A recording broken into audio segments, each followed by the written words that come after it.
Good evening and welcome to Business Now, brought to you by Absa Bank Uganda. Now rewarding you your everyday spending through its new Island Escape Card campaign. The travel award, to get that, you simply use your Absa credit and debit card for your daily payment and stand a chance to win an all expenses paid island getaway for two. That's Absa turning every transaction into extraordinary experiences. Although the Ugandan economy continues to face challenges arising from the global developments and geopolitical uncertainty, it remains on an upward trajectory. The passports and the Uganda Cup are a roadmap that ensures farmers are partners in the coffee conversation, not just price takers. We also turn to the global logistics, and with my sit-down conversation with Farid Balbab, the Group Chief Executive of Gulftainer, the UAE headquartered global ports and logistics provider, on how landlocked economies like Uganda or those countries in East Africa are navigating supply chain disruptions amid shifting Middle East trade routes. And finally, we break down the latest macroeconomic indicators released by the central bank recently and what they signal for inflation, credit conditions, and investor sentiment in the months ahead. Global business stories dominating debates in the markets. We start off with interest rate divergence and central bank signals. Markets will be watching the growing divergence between major central banks, especially as the US Federal Reserve, ECB, and emerging market central banks are recalibrating their policy path. The key debate is how long higher for longer rates can hold before triggering sharper growth, slowdowns, or financial stress. Let's talk energy and shipping risk premiums amid geopolitical fragmentation, because ongoing instability in key maritime corridors continues to reshape global freight costs and insurance premiums. Supply chains are increasingly being rerouted, pushing up costs for import-dependent economies and reshaping global trade competitiveness. On to China's demand recovery versus global commodity rebalancing, because in sectors we closely track whether China's industrial and consumer demand recovery is strong enough to stabilize global commodity prices, particularly copper, oil, and agriculture inputs, at a time when supply chains are uneven and climate-related disruptions are persisting. This is Business Now, brought to you in partnership with Absa Bank Uganda, now rewarding your everyday spending through its new Island Escape Card travel reward. You simply use your Absa debit or credit card for your daily payments and stand a chance to win an all expenses paid up island getaway for two. And that's Absa's way of turning everyday transactions into extraordinary experiences. Let's now dig in.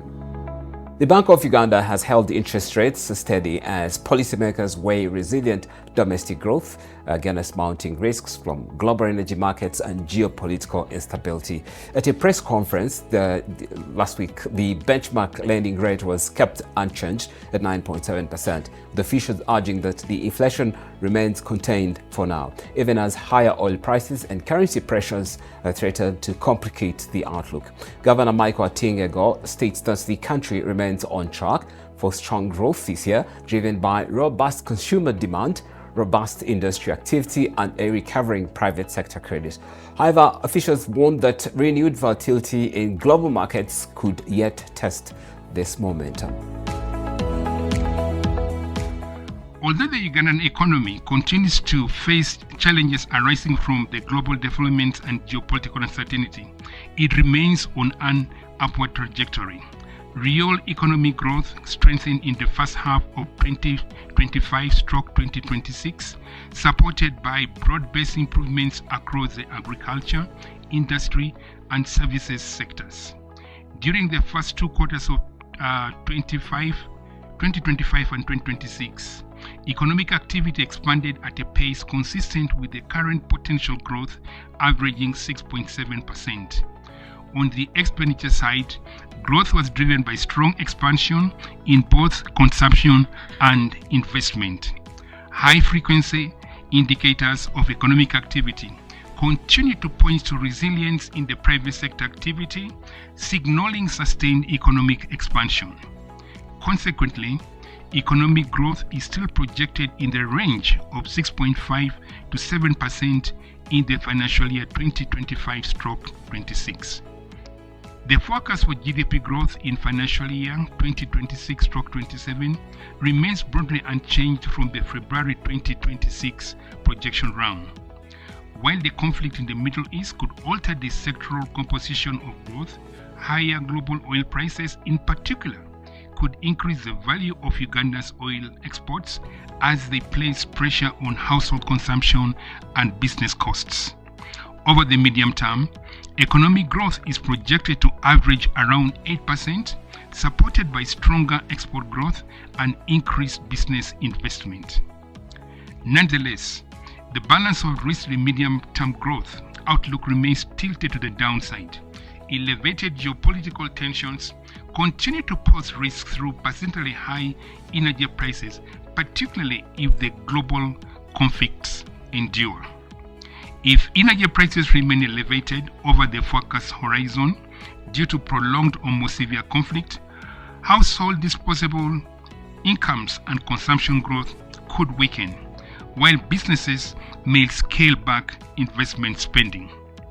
Additional downside risks stem from geoeconomic fragmentation, heightened global policy uncertainty, and adverse weather conditions that could negatively affect agricultural production, food supply, and rural incomes. On the upside, stronger than expected investment in the extractive sector could further boost economic activity. Moreover, a faster than expected resolution of the ongoing geopolitical conflicts, coupled with increased global oil supply and the reopening of the key transport routes, could lower global oil prices and support stronger economic growth. Business Now brought to you by Absa Bank Uganda, now rewarding you your everyday spending through its new Island Escape Card campaign. The travel award, to get that, you simply use your Absa credit and debit card for your daily payment and stand a chance to win an all expenses paid island getaway for two. That's Absa, turning every transaction into extraordinary experiences.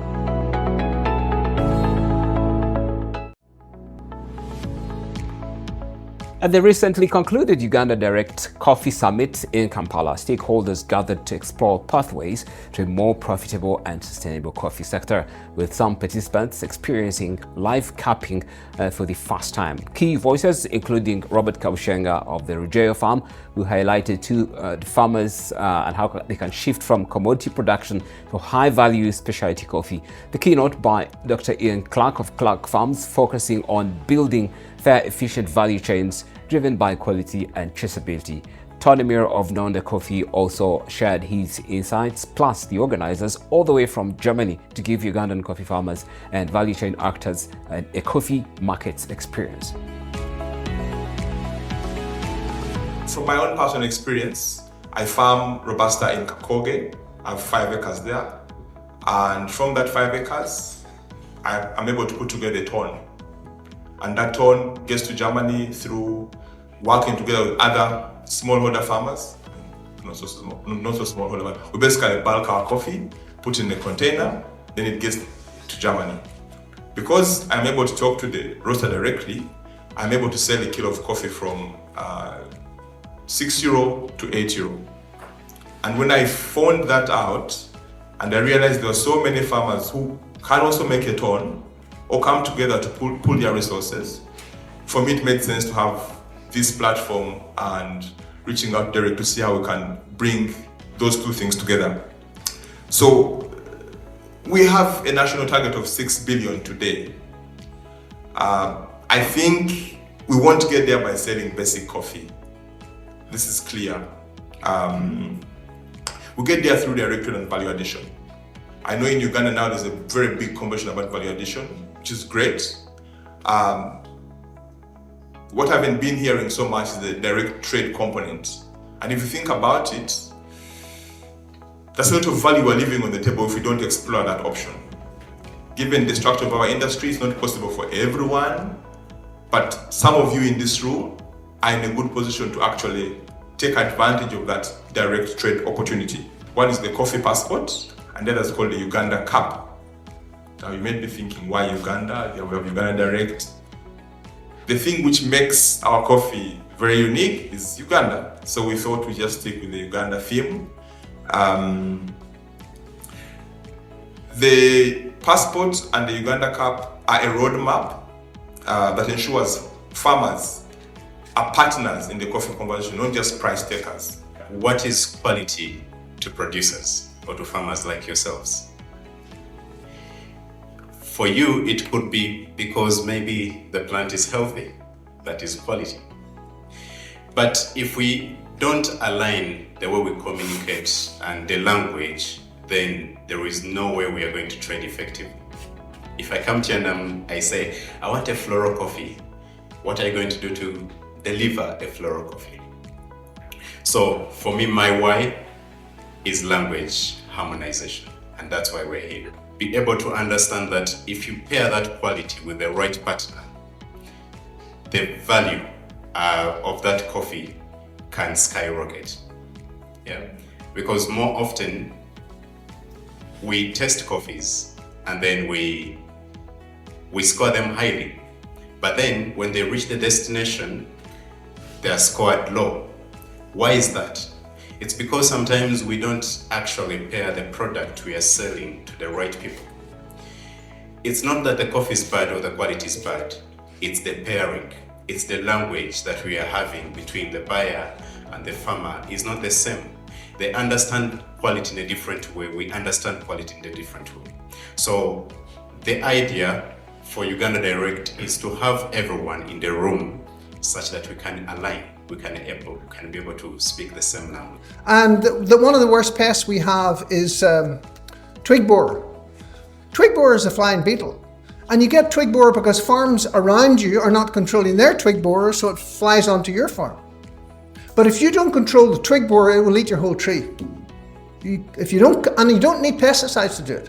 You cut off the branch, you burn it, and you keep an eye going around your farm. What we want to promote here is the good practice, starting with the farmer, is the understanding of cupping, coffee qualities and how it's processed, because if you're doing a druger, and then the connection of the farmer directly to the roaster. We want to raise the level of Uganda's coffee to something that becomes a household name. We also rolled out what we called the WeFind mechanism, and this is intended to guide financial institutions across the board and everybody supporting women-led businesses to have a uniform understanding of what a woman-led business is. So Uganda, good things are happening, and we need to start businesses because only 55,000 jobs are in government. But that's just one example of the projects we are co-implementing. Our approach to transformation in Uganda should be holistic, and that's what government is already driving. We know today that the government of the Republic of Uganda extended at least $30,000 to Uganda's smallest administration unit, which is the parish, for the parish development model, to capitalize production of agro products, including coffee. And what that has done is increase production.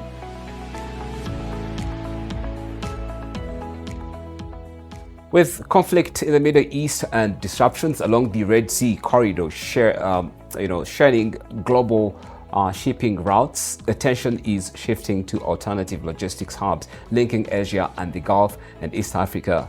For landlocked economies like Uganda, reliant on Mombasa and Dar es Salaam, supply chain efficiency now remains critical to trade, cost and competitiveness. I spoke to Farid Balbaba, the chief executive of Gulftainer, on global trade routes and the strategic role of ports there on helping ease logistic challenges and cargo flows into the East African region. Inland logistic corridors play a significant role in serving landlocked countries. And Uganda, which is and one of the largest economy in East of Africa. We call Uganda the Pearl of Africa, with over 50 million inhabitants, and sits at the crossroad of obviously other neighbor countries such as Rwanda, South Sudan, Tanzania, Kenya, plays a critical role in making sure that the goods obviously get delivered, but also move in transit for the neighboring countries. When you are actually in such a location, supply chain becomes more than just a trade enabler. It's a matter of competitiveness. It's a matter of making sure, obviously, that your economy gets to strive. As of now, the over-reliance on certain corridors creates, obviously, inflated logistic costs. And this is where, as Gulftainer, and with our move in investing in the development of dry ports and lake ports in Uganda, we want to create, obviously, that level of competitiveness that will literally bring the seaport development to actually one of the most dynamic landlocked country and convert it to a land link position. I think it's really important to reflect on the experience which Gulftainer has illustrated, demonstrated, and executed during the crisis, where overnight we were able to convert actually a transshipment port into a gateway facility, moving from 100 trucks per day before the crisis to 7,000 trucks a day, from 2,000 containers per week to 50,000 containers per week. All of this was possible because of the agility of Gulftainer, but also that level of alignments that we have between the different stakeholders, customs, port authority, municipality, and our port operations. And lastly, of course, experience of the developments of dry ports, which plays obviously a critical role for countries in East of Africa. A market like Uganda, will certainly beneficiate the growth of its population, but as well, the investment that the country is fostering in different industries, from oil and gas to all those food processing, manufacturing. And we see obviously this as an opportunity. Number one, obviously, to make sure that we make the logistic competitive for both the importers and the exporters, so that at the end the logistic costs do not actually remain as a bottleneck, but more kind as an enabler for the economy. Second, actually, to sustain investments, but equally, we also import a lot from those countries. So as much as we export manufactured goods, we also import perishable goods. So the trades are relatively balanced, unlike compared to other regions or other sectors. I think for East of Africa, it is important as well for them to develop route alternatives. Historically, they've been relying very much on the Western continent, but that has proven as well to not necessarily always work. So developing those north-south, south-north trades actually are significantly important to unlock new opportunities. There is an ease of doing business. There is not much history except actually friendship and as well, I will say respect. If you look at the Sharjah investment itself in Uganda, 10 years ago, actually we were nowhere, but as of today, actually a lot of factories are setting up operations. We are actually, as of now, building a new airport in the northern region of Uganda. We are also now, Gulftainer is itself actually signing a dry port concession in Kampala. So we see obviously a lot of opportunities in the near term.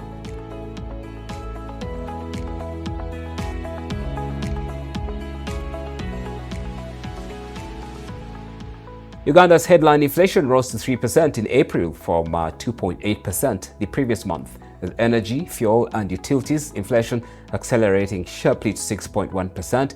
underscoring the growing impact of global oil pressures on the domestic economy. Now, despite the uptick, the Bank of Uganda kept its benchmark lending rate unchanged at 9.75%, pointing to improving foreign exchange reserves, according to officials, of $6 billion, stronger private sector credit growth of 29.9 billion shillings, and relatively stable core inflation as signs of continued economic resilience continue to show.